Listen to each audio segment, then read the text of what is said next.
మీరు చూస్తున్నది మీ TV news. Motivate, educate, entertain.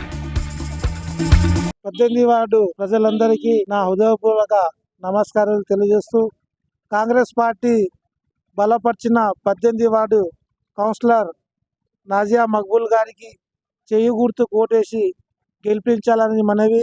రెండో విషయం ఏంటంటే, ఈ వార్డులో గతంలో కూడా నాకు అనుభవం ఉన్నది. ఈ వార్డు వాసిని నేను, ఇక్కడ పుట్టి పెరిగినోడిని. నాకు ఇక్కడ సమస్యల మీద పూర్తి అవగాహన ఉంది. అందుకోసం దయచేసి చెయ్యి గుర్తు కోటేసి భారీ మెజారిటీతో గెలిపించి ఆశీర్వదించాలని ఈ వార్డు ప్రజలతో కోరుచున్నాను. ఎమ్మెల్యేగా కాంగ్రెస్ పార్టీ ఎమ్మెల్యే గారు ఉన్నారు. రేపు మున్సిపల్ చైర్మన్ కూడా మా వదినమ్మ అవుతుంది.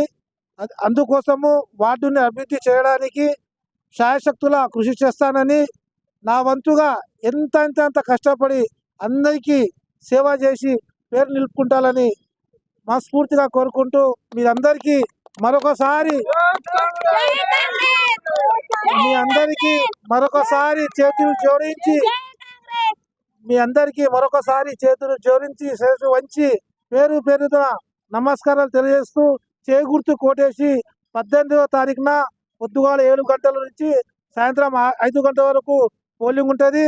అందుకోసం ప్రజలందరూ టైం మీద వచ్చి ఓటు వినియోగించుకొని మాకు భారీ మెజార్టీతో గెలిపించి మా సేవలను వినియోగించుకోవాలని కోరుతున్నాను.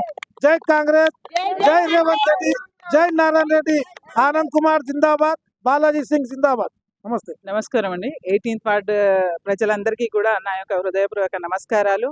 అలాగే మీ అందరి ముందల ఈరోజు నేను నాజియా మక్బూల్కి సపోర్టివ్గా నిలబడి మీ అందరితో కోరేది ఒకటే, ఇంతకుముందు అభివృద్ధి చేయలేదు కాబట్టి ఇప్పుడు మన ప్రభుత్వం ఉంది, మనకు ఎమ్మెల్యే మన మనిషి ఉన్నాడు కాబట్టి మనం అందరం కూడా మన వార్డు డెవలప్మెంట్ చేసుకోవాలని మీ అందరికీ నేను ఈ ద్వారా తెలుసుకుంటున్నాను. ఎందుకంటే 18వ వార్డులో కూడా మ్యాక్సిమం 23 వరకు మాకు ఇంద్రమ్మ ఇండ్లు వచ్చాయి. రోడ్ల పనులు కూడా స్టార్ట్ అయినాయి. ఈ ఎలక్షన్ వల్ల మనం కొంచెం ఆపవలసి వచ్చినాయి. అందుకే మనం అభివృద్ధి వెళ్ళాలి అనుకుంటే మనం కాంగ్రెస్తో వెళ్ళాలని మీ అందరితో కోరుకుంటున్నాను. సో మన అందరం కూడా ఎంత అయినా సరే మ్యాక్సిమం ఒక 300-400 మెజారిటీతో మనం నాజియా మక్బూల్ని గెలిపించుకోవాలని కోరుకుంటున్నాను.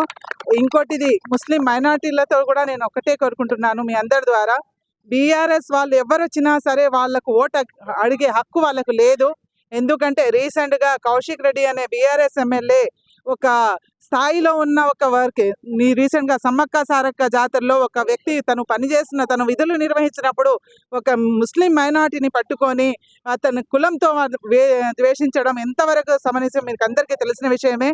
సో అలాంటప్పుడు బీఆర్ఎస్ నాయకులు ఎవ్వరు కూడా మాట్లాడలేదు ఇది తప్పు అని. అదే కాంగ్రెస్లో అయితే మా పెద్దలు అందరూ అప్పటిదప్పుడు వాళ్ళకు సస్పెండ్ చేసేవాళ్ళు పార్టీ నుంచి, కానీ ఆ బీఆర్ఎస్ నాయకులు చేయలేదు. బీఆర్ఎస్లో ఉన్న మైనార్టీ నాయకులు కూడా దాని గురించి మాట్లాడలేదు.